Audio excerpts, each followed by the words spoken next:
আমি চলে এসেছি আর একটা নতুন রেসিপি নিয়ে। তো অনেক পুরনো দিনের এই রান্নাটা নিয়ে তোমাদের সামনে চলে এসেছি, মা ঠাকুমাদের হাতে রান্না। তো ওল ছেচকি, তো তার জন্য এখানে নিয়ে নিয়েছি উপকরণ। একটু ওল নিয়ে নিয়েছি, এখানে নিয়ে নিয়েছি কালো জিরে, হলুদ, লবণ আর চিনি নিয়ে নিয়েছি। আর এদিকে নিয়ে নিয়েছি আমি একটা ছোট সাইজের পেঁয়াজ, 3 কোয়া রসুন ছোট ছোট করে কেটে নিয়েছি। এখানে দুটো লঙ্কা নিয়েছি, আদা নিয়েছি আর নিয়েছি ধনেপাতা।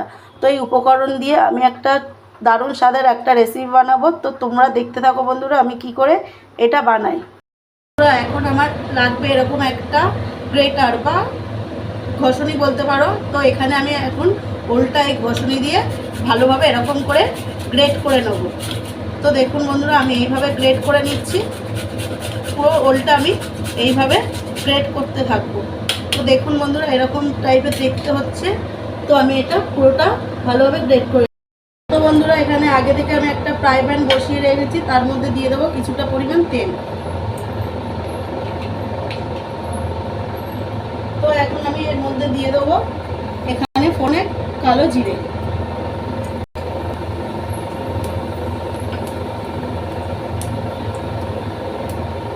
তো কালো জিরে দেওয়ার পর এখন দিয়ে দেবো আমি রসুন কুচিগুলো। এখানে রসুন কুচিগুলো দিয়ে দিচ্ছি।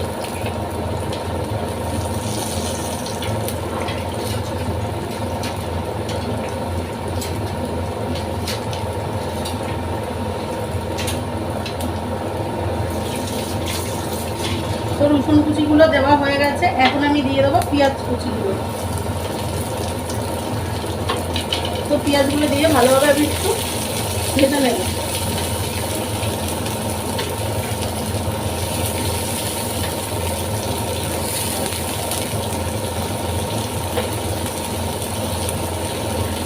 তো বন্ধুরা এর মধ্যে দিয়ে দেবো লঙ্কা কুচি, দিয়ে দেবো আদা কুচি।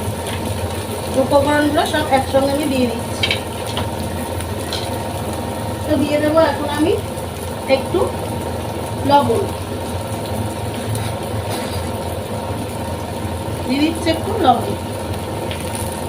তো এটা আমি ভালোভাবে একটু নাড়াচাড়া দিয়ে ভেজে নেব, এইভাবে নাড়াচাড়া দিয়ে ভেজে নেব। এখানে আমার পেঁয়াজ, আদা, রসুন, লঙ্কাটা সব একসঙ্গে ভাজা হয়ে গেছে। এখন আমি গ্রেট করে রেখেছিলাম যে ওল কচুটা, সেটা আমি দিয়ে দেবো। তো আমি গ্রেট করার পর একটু লালচে লালচে ভাব হয়ে গেছে, তাতে অসুবিধা নেই। তো আমি এখন সব ওল কচুটা এর মধ্যে দিয়ে দেবো। তো এর মধ্যে এখন এটা আমি ভালোভাবে নেড়ে ছেড়ে কিছুক্ষণ ভেজে নেব। ভালোভাবে দিয়ে নাড়াচাড়া দিয়ে দিচ্ছি।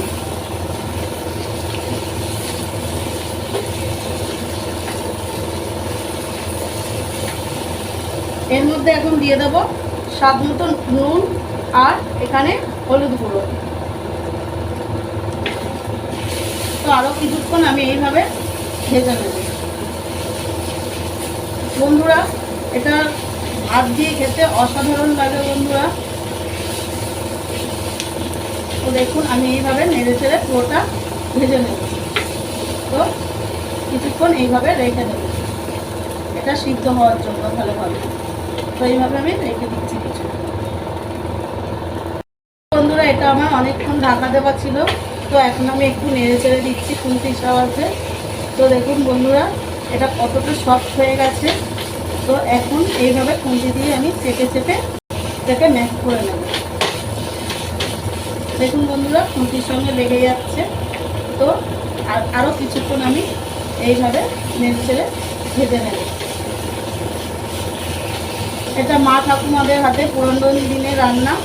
তো এটা প্রায় হারিয়ে গেছিলো, আবারও আমি আপনাদের দেখানোর জন্য এই রান্নাটার রেসিপি করে আপনাদেরকে দেখাচ্ছি। তো দেখুন এইভাবে আমি করে দিচ্ছি, ম্যাশ করে দিচ্ছি। তো আমার প্রায় হয়ে হয়ে এসছে। এখন আমি আরেকটু তেল দিয়ে দেবো এর মধ্যে।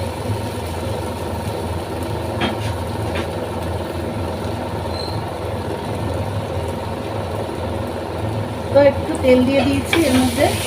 তো ভালোভাবে এটা আমি নেড়ে চেড়ে দিচ্ছি।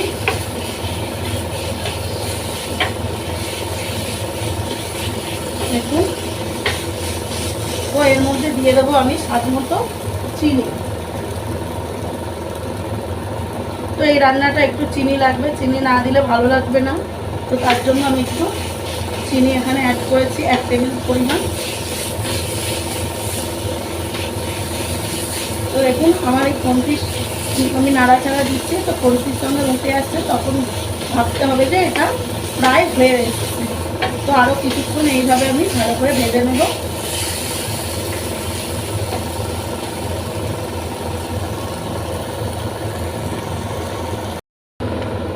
তো বন্ধুরা এখানে দেখুন প্রায় আমার হয়ে এসছে।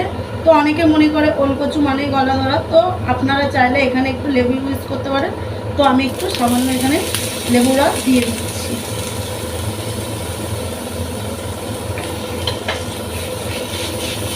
তো এখানে লেবু রসটা দিয়ে ভালো করে আমি আবারও এইভাবে মিশিয়ে নিচ্ছি। দেখুন এইভাবে মিশিয়ে নিচ্ছি। তো এখন আমি এর মধ্যে দিয়ে দেবো ধনে পাতা। তো কেটে রেখেছিলাম যে ধনে পাতাটা, সেটাও আমি এর মধ্যে অ্যাড করে দিলাম। দিয়ে এটা আমি ভালোভাবে নেড়ে চেড়ে দিলাম। দেখুন এইভাবে নেড়ে চেড়ে দিলাম। তো লাল লাল করে আমি একটু ভেজে নিয়েছি। তো আপনারাও এইভাবে একটু ভেজে নেবেন। দেখুন এটা আমার পুরো সম্পূর্ণ রেডি হয়ে গেছে। তো এখন আমি এটা নামিয়ে ফেলবো। তো দেখুন এটা আমার পুরোটা হয়ে এসেছে। তো এখন আমি নামিয়ে নেব। এই রান্নাটা আমার হয়ে গেছে, দেখুন আমি নামিয়ে নিয়েছি। তো দেখতে কত সুন্দর হয়েছে দেখতে পাচ্ছেন। তো আপনারাও বাড়িতে এইভাবে বানিয়ে খেয়ে দেখবেন বন্ধুরা। তো আমার এই রেসিপিটা যদি ভালো লেগে থাকে লাইক কমেন্ট শেয়ার সাবস্ক্রাইব করে দেবেন বন্ধুরা। ধন্যবাদ।